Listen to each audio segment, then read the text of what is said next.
She stood there smiling while my garage burned to the ground. Not shocked. Not sorry. Smiling. The HOA president said it was my fault, said I broke the rules. Within days, fines appeared. Neighbors stopped talking to me, and she walked around like she'd already won. But here's what she didn't know. I wasn't just another homeowner she could bully.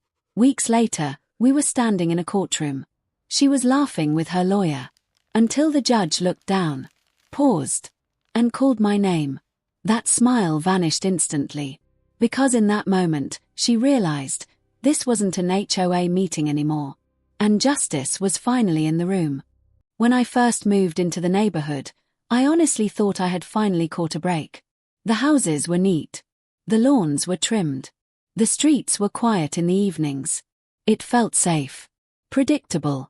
The kind of place where nothing dramatic ever happened. I had just gone through a rough couple of years before that. A job change. A long breakup. Too many nights wondering if I was making the right decisions. So when I found this house, I wasn't looking for luxury. I was looking for peace. And on the surface, that's exactly what it promised. There was an HOA, of course. I noticed that immediately. Big sign at the entrance. Clean logo. Words like community standards and property value protection. At the time, it didn't worry me. I'd lived under HOAs before. Most of them were annoying, but manageable. This one felt organized. Professional. At least at first. My house had a small detached garage behind it. Nothing special. Old. But solid. I used it mostly to store tools, a workbench, and a few boxes I hadn't unpacked yet. Sometimes I'd go out there late at night just to clear my head. Fix small things. Organize screws. Simple stuff. That garage mattered to me more than I realized at the time. During my first week, I met a few neighbors. Polite conversations. Small smiles. The usual questions. Where are you from? What do you do? How long are you planning to stay? Then I met her. She introduced herself as the HOA president.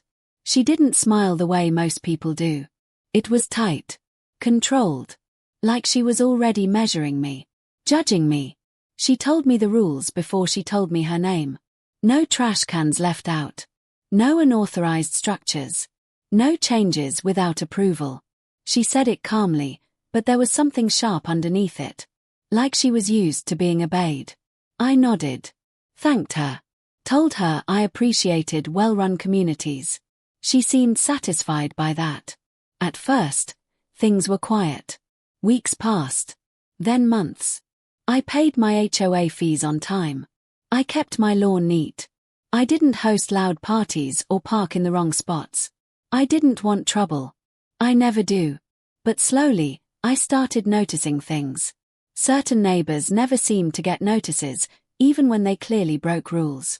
Others got letters over tiny issues. A fence color. A flower bed. A mailbox. And every time someone complained quietly, the same name came up. Hers. The HOA president. She was everywhere. Always watching. Always documenting. Always reminding people that she was just enforcing the rules. One afternoon, I found a notice taped to my door. It said my garage might be in violation. No explanation. No code number. Just a warning. I emailed the HOA asking what the issue was. Days passed. No reply. Then another notice arrived. This time more aggressive. Words like unsafe storage and potential hazard. I was confused. I hadn't changed anything. The garage had been like that when I bought the house. The inspection passed. The city had no issues. So I walked over to the HOA office during open hours. She was there. Sitting behind the desk like it belonged to her personally. I explained the situation calmly. Asked what exactly was wrong with my garage. She didn't look up right away. Just flipped through papers. Then she said something that stuck with me. Some structures just don't fit the standards we're trying to maintain. Not illegal. Not dangerous. Just inconvenient. I asked for written documentation. Specific violations. A timeline. She said she'd get back to me. She didn't. Instead, I started seeing her near my property more often. Walking slowly.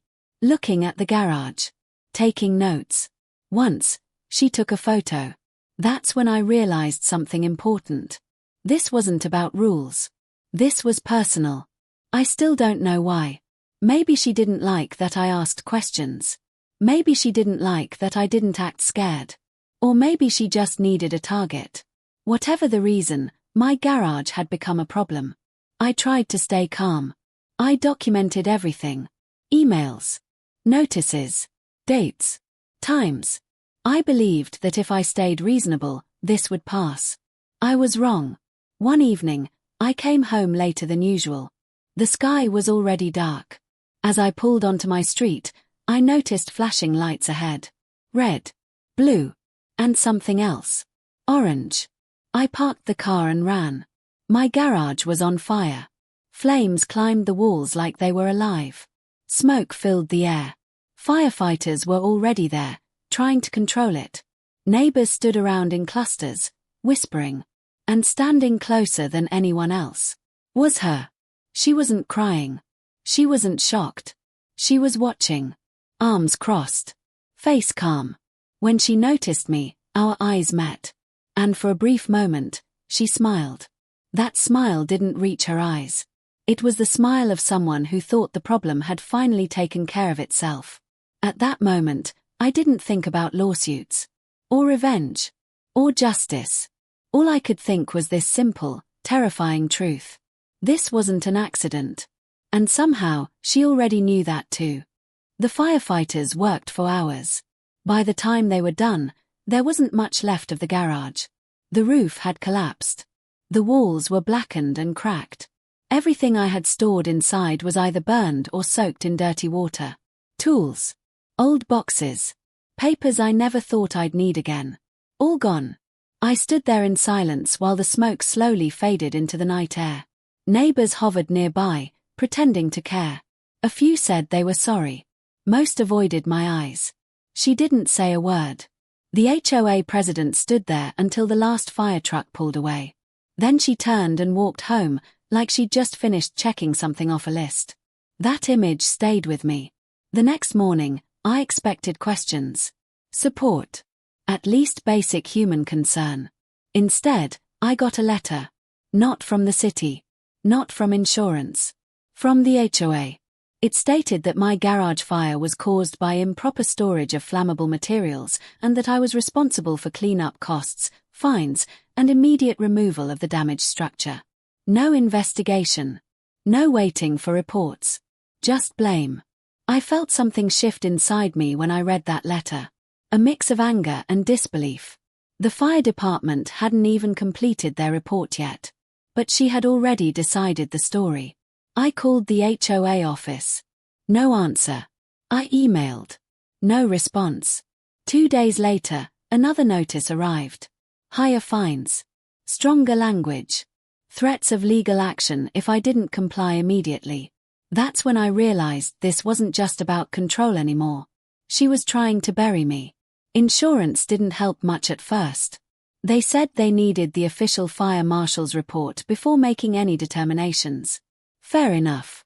I waited. The fire marshal came by later that week. Calm guy.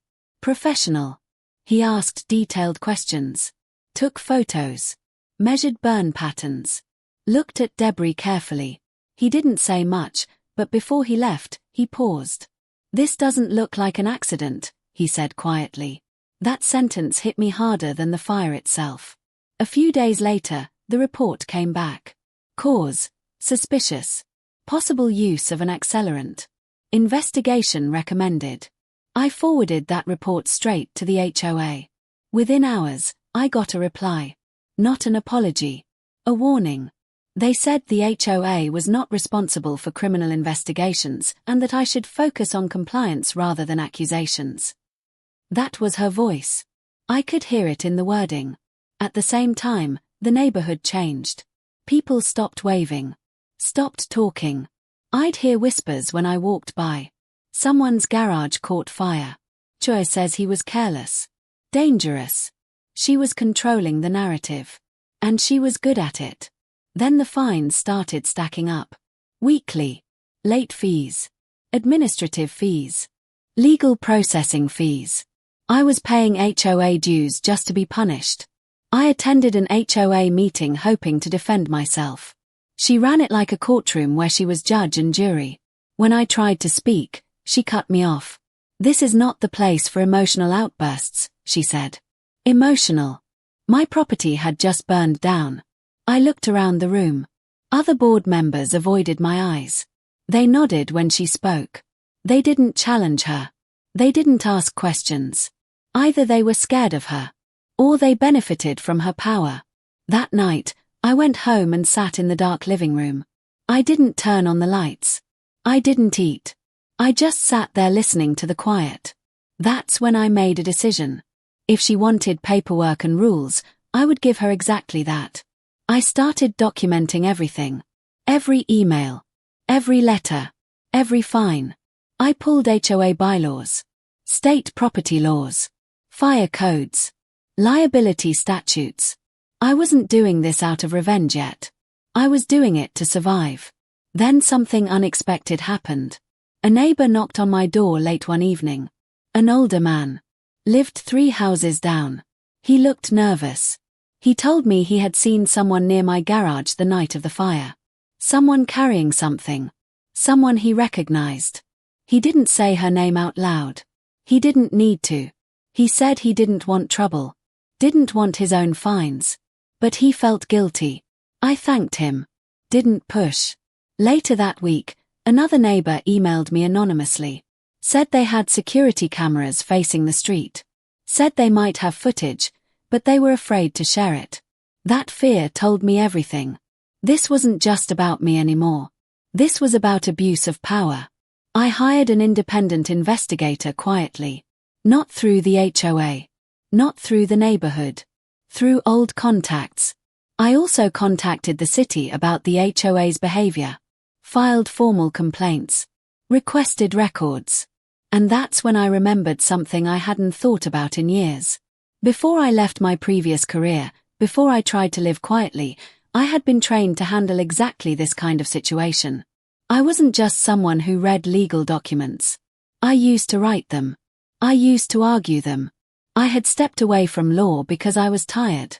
Burned out. Done with fighting. But sitting there with a burned garage and a stack of unfair fines, I felt something wake up inside me. She thought she had broken me. What she had actually done was remind me who I was. By the end of that week, the investigator called me. He said he had found something. Not proof yet, but a pattern. And patterns, in the right hands, become cases. That night, for the first time since the fire, I slept. Not peacefully, but with purpose. Because I knew one thing for sure. She had made a mistake. And she had no idea how much it was going to cost her. The investigator asked me to be patient. That was the hardest part. Every day felt heavy. I'd wake up and see the burned garage through the window. Blackened beams. Yellow caution tape flapping in the wind. A reminder that someone had crossed a line and was still walking free.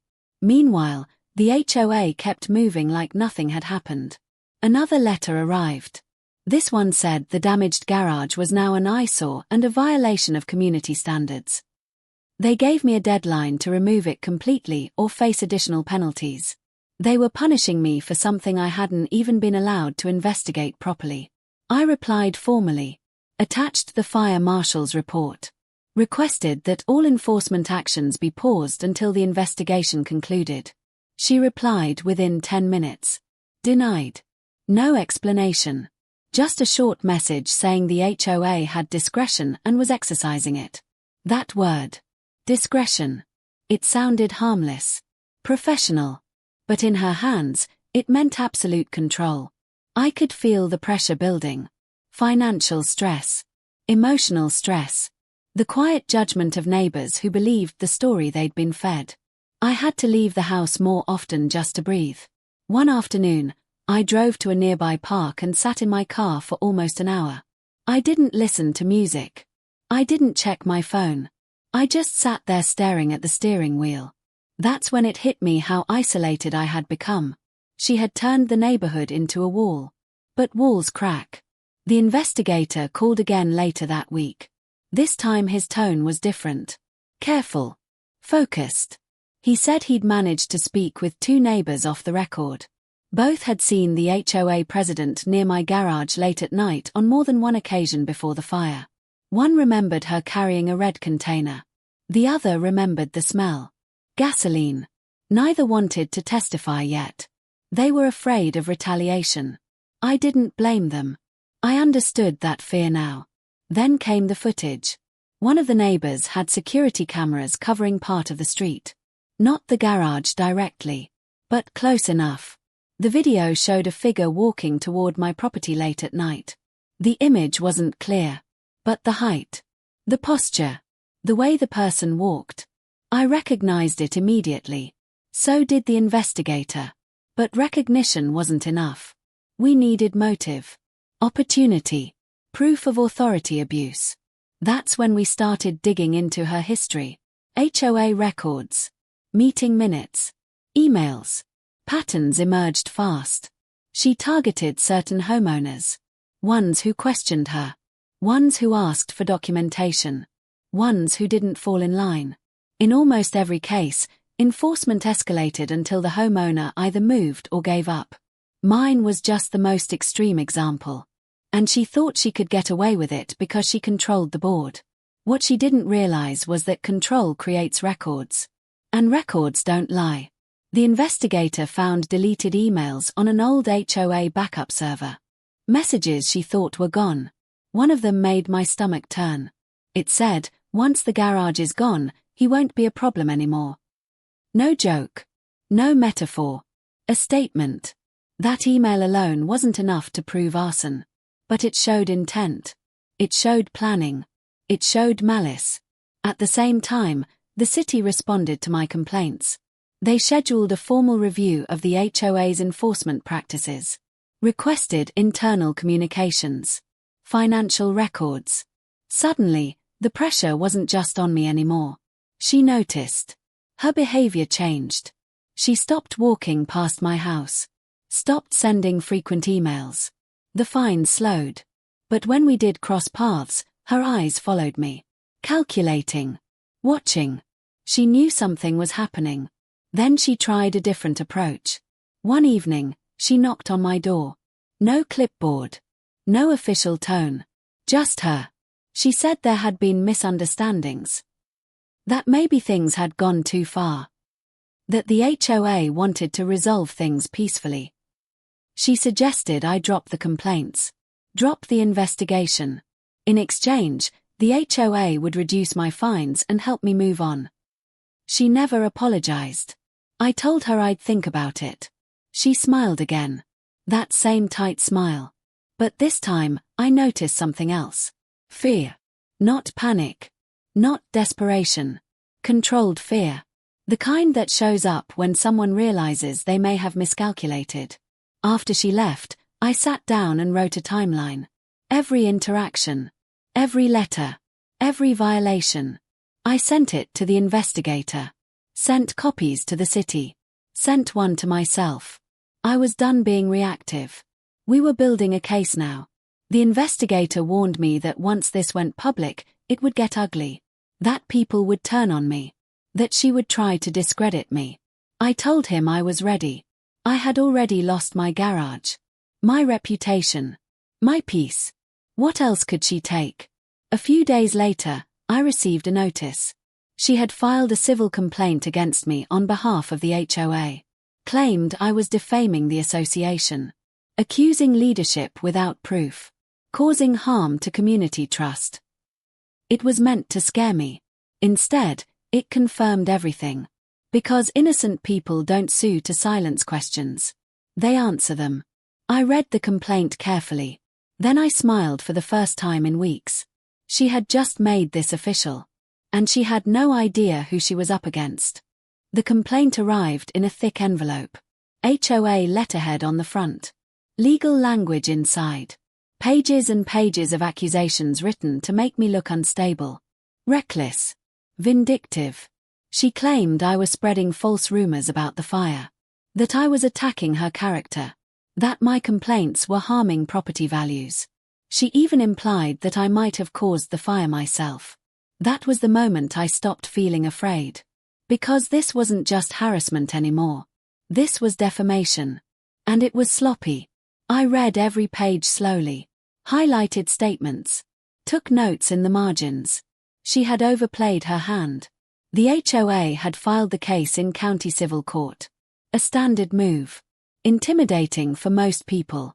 Expensive. Time-consuming. She assumed I'd panic. Hire a lawyer I couldn't afford. Settle quietly. She didn't know I had once lived inside courtrooms. I decided not to hire outside counsel. I would represent myself. Not because I was arrogant. Because I knew the facts better than anyone. And because I wanted her to look at me across that room and realize her mistake. The investigator helped prepare exhibits. The fire marshal agreed to testify. The city confirmed their review of HOA practices. Suddenly, this wasn't just a homeowner dispute. It was about abuse of authority. The first hearing was procedural. Short. Boring. But even then, I noticed something. She avoided looking at me. She sat next to her attorney. Whispered constantly. Frowned at documents. The confidence she wore so easily in HOA meetings was gone. Outside the courtroom, she tried to regain control. She told people I was suing the HOA. That I was trying to bankrupt the community. That I was unstable. Some neighbors believed her. Others didn't. A few reached out quietly. Apologized for staying silent. Offered statements if needed. Fear was cracking. Before the main hearing, discovery began. That's where things got interesting. We requested internal HOA emails. Meeting minutes. Enforcement records. She tried to block the requests. Claimed privilege. Claimed irrelevance. The judge denied most of her objections. And once those records were opened, the truth started pouring out. Selective enforcement. Targeted fines. Private emails mocking residents. And the message about my garage. Her attorney tried to spin it. Said it was taken out of context. A joke. A figure of speech. But jokes don't come with follow-up actions. And figures of speech don't line up with accelerants. Meanwhile, the fire investigation progressed. The investigator located the container seen in the footage. Found residue matching the accelerant used. It had been purchased at a hardware store 2 miles away. The purchase was traced. Credit card. Date. Time. Her name. When I saw that report, I didn't feel joy. I felt tired. Because this wasn't some dramatic twist. It was exactly what I had suspected from the beginning. Power had made her careless. She thought no one would look closely. The day of the main hearing arrived. The courtroom was small. Quiet. Serious. She walked in dressed perfectly. Hair neat. Expression neutral. But her hands shook. The judge entered. Reviewed the case summary. Looked over his glasses at both of us. He asked me to speak first. I stood up. Took a breath. I told the story calmly. From the first notice. To the fire. To the fines. To the lawsuit. I didn't raise my voice. I didn't accuse. I let the evidence speak. Emails. Footage. Receipts. The fire marshal testified next. Explained the burn patterns. The accelerant. The timeline. The investigator followed. Detailed the footage. The witness statements. The purchase records. Her attorney tried to interrupt. Object. Distract. The judge shut him down. Then it was her turn. She claimed she was being framed. That I had a vendetta. That the HOA was under attack. She cried. Not convincingly. The judge listened. Asked questions. Simple questions. Ones she couldn't answer without contradicting herself. By the end of the hearing, the room felt different. Heavy. The judge took a short recess. When he returned, his voice was calm. He dismissed the HOA's complaint. Then he did something unexpected. He ordered the case to be referred to criminal court for further review. The room went silent. Her attorney looked stunned. She looked empty. That was the moment she realized this was no longer something she could control. As we left the courtroom, she didn't say a word. She didn't look at me. For the first time since I met her, she had no authority left to hide behind. And this was only the beginning. After the hearing, everything slowed down. Not in a peaceful way. In a tense, waiting kind of way. The judge's decision had changed the direction of everything. The HOA's case against me was dead. But the bigger issue, the fire, the abuse of power, the possible crime, was now moving into a different space. Criminal review. That word spread through the neighborhood faster than any HOA notice ever had. People didn't say much to my face at first. They'd look, pause, then nod. Some crossed the street. Others lingered like they wanted to talk but didn't know how. I didn't blame them. Fear doesn't disappear overnight. The HOA board went silent. No emails. No notices. No fines. It was like the entire organization had frozen. A week later, I received an official letter from the city. They had completed a preliminary review of the HOA's enforcement practices. The findings weren't final yet, but the tone was clear. Patterns of selective enforcement. Improper use of fines. Lack of oversight. They requested additional records. Scheduled interviews. The board members were panicking. 2 of them resigned within days. Quietly. No announcements. No explanations. The HOA president didn't. She couldn't. Her name was now tied to everything. I saw her once while walking the street early one morning. She was taking out trash. No clipboard. No confident stride. Just a person trying not to be seen. She looked smaller. I didn't feel satisfaction. I felt relief. Because the weight I had been carrying was finally lifting. The criminal investigation moved forward slowly, but steadily. Detectives interviewed neighbors. Reviewed footage. Confirmed purchase records. The investigator told me they were building a strong case. In the meantime, I filed a civil claim of my own. Not for revenge. For damages. Property loss. Emotional distress. Legal costs. And for something else that mattered to me. Accountability. Her attorney reached out first this time.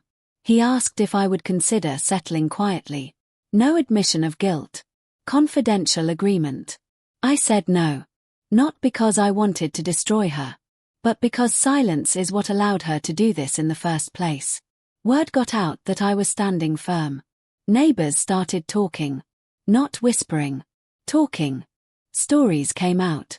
Fines that made no sense. Threats. Intimidation. People who sold their homes just to get away. The picture became clear. She hadn't just targeted me. I was just the one who pushed back. The HOA held an emergency meeting. Without her. I attended. For the first time, she wasn't at the front of the room. A temporary chair ran the meeting. Apologized on behalf of the board. Promised transparency. People asked hard questions. About finances. About enforcement. About her. No one defended her. That silence said everything. The criminal charges came shortly after. Arson by negligence. Abuse of authority. When I read the notice, I had to sit down. Not because I was shocked. Because it was over. Not finished. But decided. She was removed from her HOA position immediately. Banned from serving on any board within the city. The civil case moved quickly after that. Evidence was clear. The timeline undeniable. The judge ruled in my favor. Damages awarded. Legal costs covered. Full responsibility assigned. When the decision was read aloud, I looked at her. She didn't react. No tears. No anger. Just a blank stare. Like someone who had spent too long pretending and finally ran out of energy. The garage was rebuilt months later. Bigger. Safer. Fully approved. The neighborhood changed too. The HOA was restructured. New leadership. New rules. Clear processes. People smiled again. Not because everything was perfect. But because the fear was gone. One evening, I stood in the new garage. Tools on the wall. Clean concrete floor. Quiet air. I thought about how close I came to walking away. Selling the house. Letting her win. And I realized something. Justice doesn't always arrive loudly. Sometimes it shows up slowly. Piece by piece. Until one day, the power shifts. And the people who abused it have nothing left to stand on. After the court rulings, I began to notice a change in the neighborhood. It wasn't instant. Not like flipping a switch. But subtle things started happening. People waved when I walked by. Neighbors started leaving small notes of support. A pie on the doorstep here, a friendly wave there. Nothing dramatic. Nothing over the top. Just acknowledgement. For months, I had felt isolated. Trapped under the shadow of her power. Now, slowly, I felt seen again. Several neighbors approached me privately. One by one, they began sharing their stories. Mrs. Jennings, who lived 2 houses down, said she had been fined for planting a small flower bed that didn't match the HOA's color scheme. She had been terrified to challenge the fines because of what the president might do. Mr. Chen, across the street, admitted he had removed a fence that she had said violated aesthetic rules. He feared retaliation if he hadn't. A couple more neighbors gave me emails and letters they had kept, afraid to speak earlier. They all spoke the same language: fear, intimidation, helplessness. As these stories poured in, I realized something profound. I hadn't been alone. I was the first one willing to stand up. The first one willing to push back. And because of that, others were finally willing to talk. The HOA president. She had counted on silence. Her power depended on people being afraid. Once that wall fell, the facade cracked. For the first time, I felt something else creeping in: responsibility. Not responsibility to punish her, but responsibility to protect the neighborhood. I organized meetings. Quietly. Informally. Just neighbors sharing their experiences, documenting them, and making plans to ensure no one else would be targeted. We created logs, shared emails, and documented any questionable activity. Simple steps, but they meant the neighborhood could never be silenced again. I also worked with the city. I provided them with everything: the fire report, emails, witness statements, and the pattern of selective enforcement. The investigators were thorough. They asked detailed questions. They cross-checked timelines. And every answer pointed to one thing: abuse of authority. During this process, the HOA president tried to regain control. She sent emails suggesting reconciliation. Offered to mediate disputes. She tried to pressure neighbors into withdrawing their statements. But no one listened. Not anymore. Her power had limits. And those limits were visible to everyone now. Then came the final hearing for the criminal review. She walked into the courthouse with her attorney, still trying to appear confident. But her hands trembled slightly. Her smile was forced. She avoided eye contact. The prosecutor presented everything meticulously. Each piece of evidence laid out clearly. Emails, footage, witness statements, and the fire investigation. I sat quietly, letting the professionals speak. I didn't need to say much. The evidence spoke louder than words ever could. The judge reviewed the case carefully. Then, in a calm, deliberate voice, he read the findings. Arson by negligence. Abuse of authority. Ordered restitution. Criminal charges pending. The room went silent. She froze. No words. No defense. Just stillness. And in that silence, I felt closure. I didn't need to celebrate. I didn't need revenge. The law had done its work. Justice had arrived. Afterward, the neighborhood slowly returned to normal. People felt safe again. The HOA was restructured. New leadership brought in. Transparent processes implemented. Rules enforced fairly. And me. I rebuilt the garage. Not as a symbol of revenge, but as a reminder of resilience. Every time I walked past it, I remembered the long nights of fear, frustration, and helplessness. But I also remembered the clarity that came from standing firm, documenting every step, and refusing to back down. The experience changed me. It made me more cautious, certainly. More vigilant. but also more confident in standing up for what's right. I began sharing my story quietly with other homeowners, helping them understand that fear shouldn't control your actions and that documentation and persistence are powerful tools. The HOA president. She disappeared from public view. Neighbors whispered that she had moved to a different state, likely trying to escape the fallout. But by then, it didn't matter. Her power was gone. The lessons of those months remained. Power can be intimidating, but it's fragile. Fear can control people, but only if they allow it. And when rules are misused to harm others, the law has the power to restore balance. Most importantly, I realized something personal.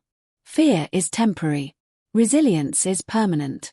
Standing up for yourself isn't just about winning a case or rebuilding property.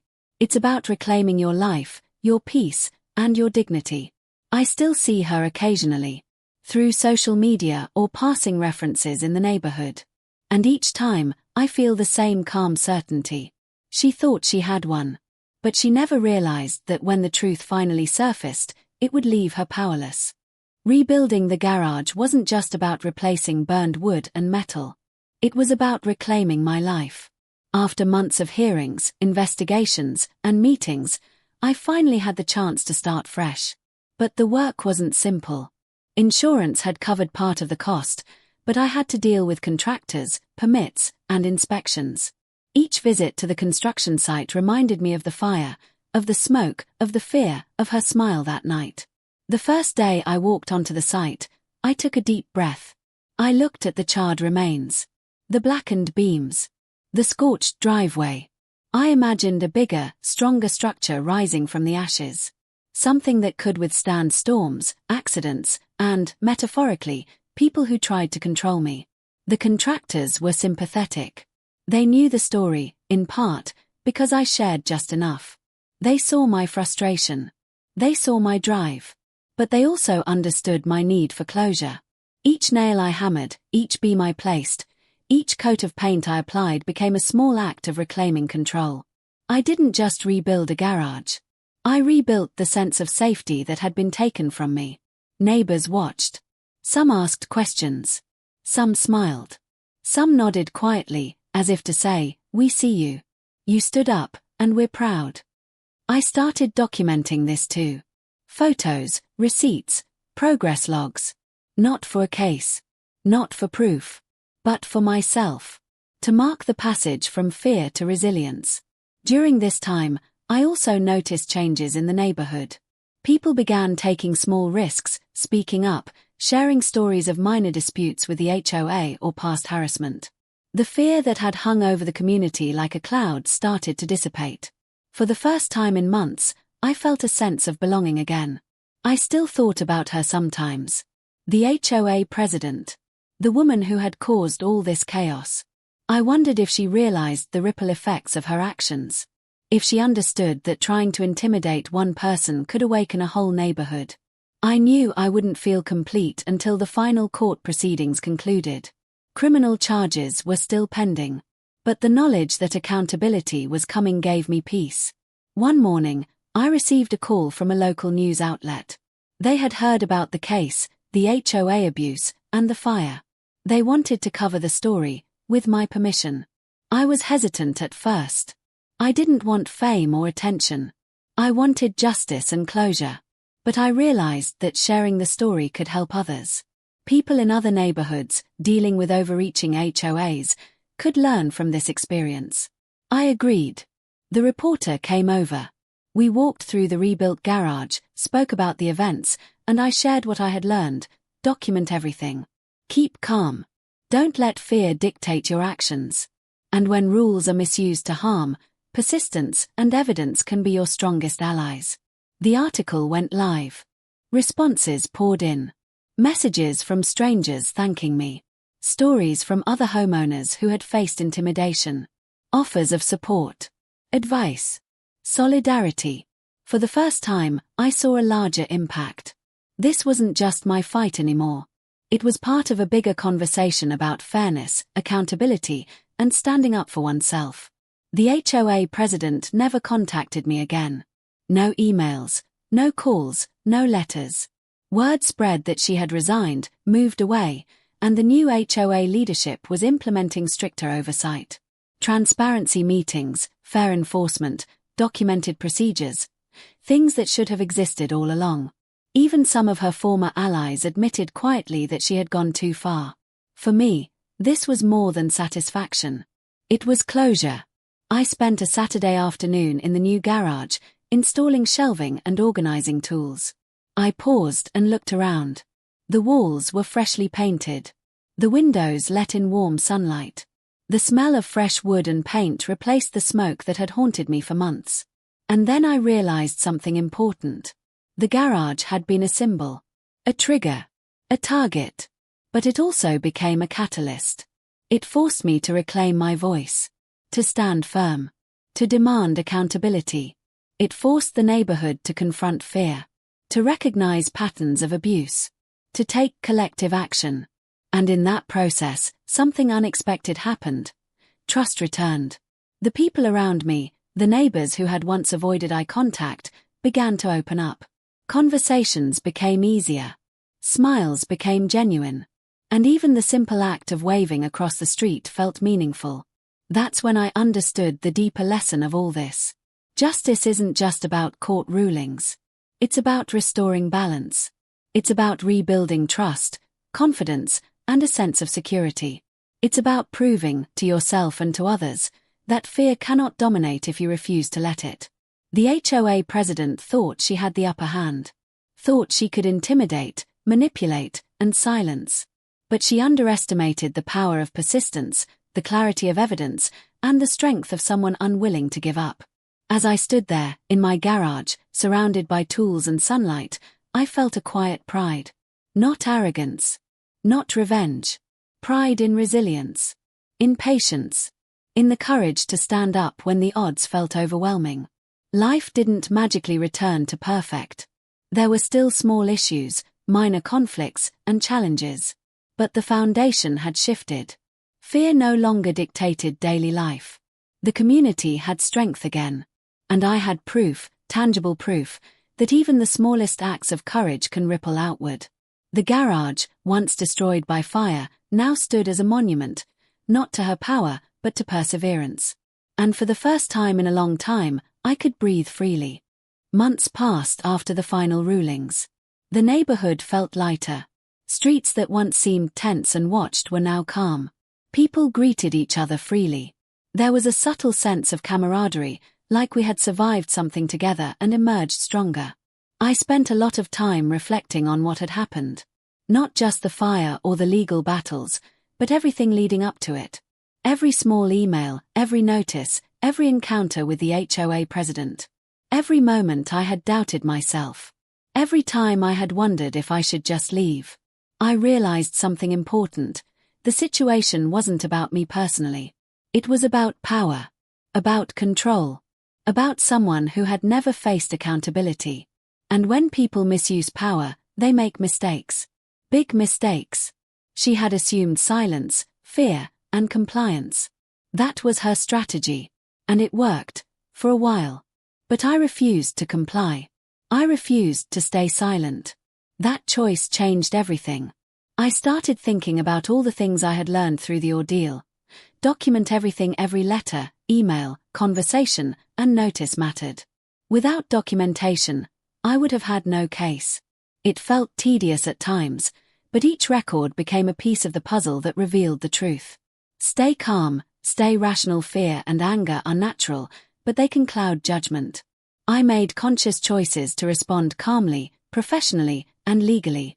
That made my evidence and argument stronger. Persistence pays off. There were countless moments when I felt exhausted, when I wanted to give up, when the fines, the smoke, the gossip seemed unbearable. But persistence built momentum. Each small action, documenting, reaching out to the investigator, submitting complaints, added up. Community matters. I had thought I was alone. But once neighbors started talking, sharing, and cooperating, the balance of power shifted. Fear thrives in isolation.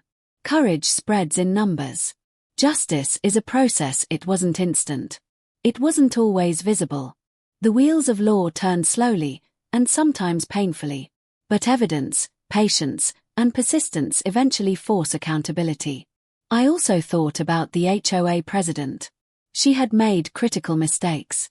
Overreaching authority, selective enforcement, intimidation, threats, and underestimating someone who refused to back down. I realized she was never an evil mastermind. She was someone used to control, accustomed to people bending to her will, and unable to accept that she could be challenged. Her downfall wasn't dramatic fireworks. It was a quiet unraveling of her authority. One document at a time. One witness at a time. One law at a time. It was almost poetic. I started sharing my story online, quietly. Not for fame. Not for attention. But for awareness. To help others understand that they didn't have to accept abuse quietly. That rules can be misused. That persistence and evidence can protect anyone. Messages started coming in from other homeowners. Stories of similar struggles. Questions about legal steps. People thanking me for giving them courage to act. It felt good. Not because of the attention, but because the lessons I had learned could help others avoid what I went through. I also realized something personal. I had underestimated my own resilience. When the garage burned, when the fines piled up, when neighbors whispered and avoided me, I felt powerless. Completely powerless. But I wasn't. I had knowledge, skills, and patience. I had courage. And I had the law on my side. And when combined, all of that made me stronger than I had ever imagined. The rebuilt garage became more than just a structure. It became a symbol. A reminder of what persistence, careful documentation, and courage could accomplish. A reminder that fear can be faced and overcome. A reminder that accountability is possible. I also thought about the smaller, quieter victories. The smiles of neighbors who had finally spoken. The changes in HOA procedures. The peaceful streets. The sense that the community could recover and thrive. These small victories, when added together, meant more than any court ruling. It was proof that actions matter. That standing up for what's right matters. That one person's refusal to be silenced can shift the balance for an entire community. I kept thinking about that first moment in the courtroom. The moment the judge looked up and called my name. Her smile vanished instantly. It wasn't dramatic. There were no screams or shouts. Just silence. But that silence was louder than any victory speech. It said everything. And it taught me something essential. Power, when misused, is fragile. Fear, when challenged, is temporary. And justice, when pursued with patience and clarity, is unstoppable. Months later, as I walked past the rebuilt garage, I realized I wasn't the same person I had been when this started. I was calmer, more confident, more aware of my own strength. I had learned that life isn't about avoiding challenges. It's about facing them, documenting them, and refusing to let them define you. The fire could have destroyed me. The HOA could have intimidated me into silence. But instead, I emerged stronger, wiser, and ready for whatever came next. It had been nearly a year since the fire. The criminal investigation was wrapping up. The evidence was clear, the witnesses had spoken, and the pattern of abuse had been documented in detail. I knew the final court date would be the last time I would have to face her in any official capacity. I prepared myself mentally. Not for revenge. Not for drama. But to witness accountability fully take its course. The morning of the hearing, I arrived early. The courtroom smelled faintly of coffee and polished wood. People were filing in quietly. Some recognized me from previous hearings. Some were curious neighbors or reporters covering the case. She walked in shortly after. Her posture was rigid. Her eyes darted around the room, avoiding mine. Her attorney whispered something in her ear. She nodded, forcing a smile that didn't reach her eyes. When the judge entered, everyone stood. He nodded to the room, then asked us to sit. The proceedings began formally. The prosecutor outlined the case succinctly. Every email, every witness statement, every piece of evidence was presented in a clear, logical order. The fire marshal testified again, detailing the timeline of events and the presence of accelerants. The independent investigator spoke, presenting security footage, timestamps, and records of suspicious purchases. It was methodical, clinical, irrefutable. Her attorney tried to object at several points, tried to argue that the connections were circumstantial, that there wasn't direct proof she had started the fire. The judge cut him off every time. Calm, firm, clear. He was not impressed by delay tactics. Finally, it was her turn to speak. She stood, cleared her throat, and attempted to tell her side. Claimed she had no intent. Claimed she had been overzealous but never malicious. Claimed she was a victim of misunderstanding. Her words were empty, hollow. I didn't need to look at her to know she was nervous. Her hands were trembling. Her voice quivered slightly. Even her lawyer looked uneasy. The judge asked her pointed questions. Simple, factual questions. Things she couldn't answer without contradicting the evidence. Where were you on the night of the fire? I was home. Do you have any receipts or records to show that? Silence. Are you aware of the email stating, once the garage is gone, he won't be a problem anymore? Her face went pale. She glanced at her attorney, who said nothing. I don't recall. The judge raised an eyebrow. He didn't need to say more. The evidence spoke for itself. By the end of the hearing, the weight of the law had fully shifted. The judge issued his ruling. Criminal liability for arson-related negligence confirmed abuse of authority in the HOA documented and recognized restitution to be paid for damages, fines, and legal costs restrictions preventing future HOA involvement. Her reaction was telling. She slumped slightly, as if a great weight had fallen. No words. No tears. Just a quiet acknowledgement of defeat. I didn't gloat. I didn't celebrate. I simply exhaled. Months of stress, fear, and frustration were finally resolved. The neighborhood, which had once been silent and fearful, began to return to life. Conversations happened openly. Smiles became natural again. The HOA underwent reforms. Transparent processes. Clear rules. Documentation required for every action. For me, the rebuilt garage symbolized more than just a structure. It symbolized resilience, courage, and the triumph of persistence over fear. I also started reflecting on the personal lessons from the ordeal. Preparation matters. The hours I spent documenting, researching, and organizing were the foundation of my eventual victory. Evidence is stronger than emotion. Anger and frustration can motivate, but facts convince. Courage inspires others. Once neighbors saw me stand firm, they felt empowered to share their stories. Accountability is inevitable. Power unchecked may seem strong, but eventually, truth finds a way. Even now, I occasionally think back to that night when my garage burned. The fear. The helplessness. The smoke filling the air. And I smile quietly to myself. Not because I wish harm on anyone, but because the fire, though devastating, became the catalyst for change. The HOA president. She faded from the neighborhood. Moved out quietly. No one mourned her departure. But the lessons of her actions remained. Power without accountability is fragile. Fear is only effective until it is challenged. Courage, patience, and persistence can create profound change. I often walk past my garage and think about how far I've come. The walls are solid. The paint fresh. The tools neatly arranged. It's not just a garage anymore. It's proof. Proof that standing up, refusing to be silenced, and facing challenges head-on can transform fear into strength. I also realized that while the ordeal was stressful, it taught me resilience I didn't know I had. It taught me that even in isolation, with careful planning and resolve, one person can create ripple effects that impact an entire community. And that, in itself, is a victory far greater than any courtroom judgment. It had been almost a year since the fire. By now, the neighborhood felt like it used to, or perhaps even better. There was an unspoken sense of balance, a quiet order. People greeted each other openly. The lawns were still neat, the streets quiet, but there was laughter now, casual conversations, and a sense of belonging that had disappeared months ago.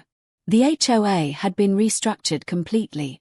New leadership, transparent procedures, proper documentation for all actions. The rules were enforced fairly. No one had to live in fear. The fear that had once gripped the neighborhood had dissipated, replaced with accountability, clarity, and trust. As for me, I had rebuilt the garage. Not just the structure, but my sense of safety, my peace, and my confidence. Every nail I hammered, every coat of paint I applied, every shelf I installed, it was therapy. A reminder that I could rebuild more than just property. I could rebuild my life. I still thought about her sometimes. The former HOA president. The woman who had caused so much stress, fear, and chaos. I wondered if she had learned anything.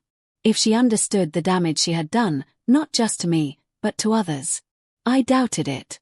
People like her rarely see the consequences until they can no longer control the narrative. But it didn't matter.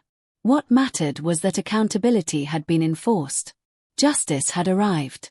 And the neighborhood was safer because of it. I also realized something important. The experience had changed me. I was calmer now. More deliberate. More confident in my voice. And more willing to stand up when something was wrong. The ordeal had taught me patience. How to document and organize. How to approach problems strategically rather than emotionally. And most importantly, it had taught me that courage matters. Even when fear feels overwhelming, standing firm and insisting on accountability can change outcomes dramatically. Neighbors approached me more openly now. Some thanked me. Others shared stories of how they had finally found the courage to speak up when they were intimidated. A few had even joined forces to prevent future overreach by the HOA. Together, we had transformed the culture of the neighborhood. The fear, intimidation, and silence that had ruled for so long were gone. And in their place, respect, fairness, and transparency had taken root. I spent many evenings sitting in the garage, looking around at the organized tools, the clean floors, and the sunlight streaming through the windows. Sometimes, I would think back to that night when the fire consumed the old garage. The panic. The helplessness. The smell of smoke in the air. And then I would smile quietly to myself. Not because I relished the pain or the conflict. Not because I wanted revenge. But because the fire, though devastating, had become a turning point. It had forced me to reclaim my voice, my power, and my life. It had forced the neighborhood to confront fear, recognize patterns of abuse, and take collective action. And it had reminded me that standing up for what is right, even in the face of overwhelming odds, is always worth it. The HOA president faded from the neighborhood. Moved away quietly. No one defended her. No one mourned her. And yet her actions left a legacy, a lesson for everyone in the community. That abuse of power, intimidation, and fear can only last as long as people allow it. My victory wasn't loud or dramatic. It wasn't televised. There were no grand speeches or celebrations. But it was profound. Because it meant justice had been served. Because the neighborhood was safe. Because my life was no longer dictated by fear. Even years later, when I think about the events, I feel a quiet pride. Not arrogance. Not triumphalism. Just pride in knowing that I didn't give up. That I refused to be intimidated. That I faced fear with strategy, courage, and patience. And now, when I walk past the rebuilt garage, I see more than wood, metal, and paint. I see strength. Resilience. Justice. I see a story of persistence prevailing over abuse.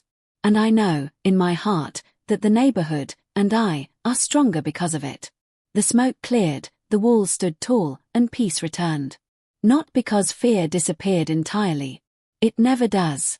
But because courage, accountability, and justice had taken its place. And that made all the difference.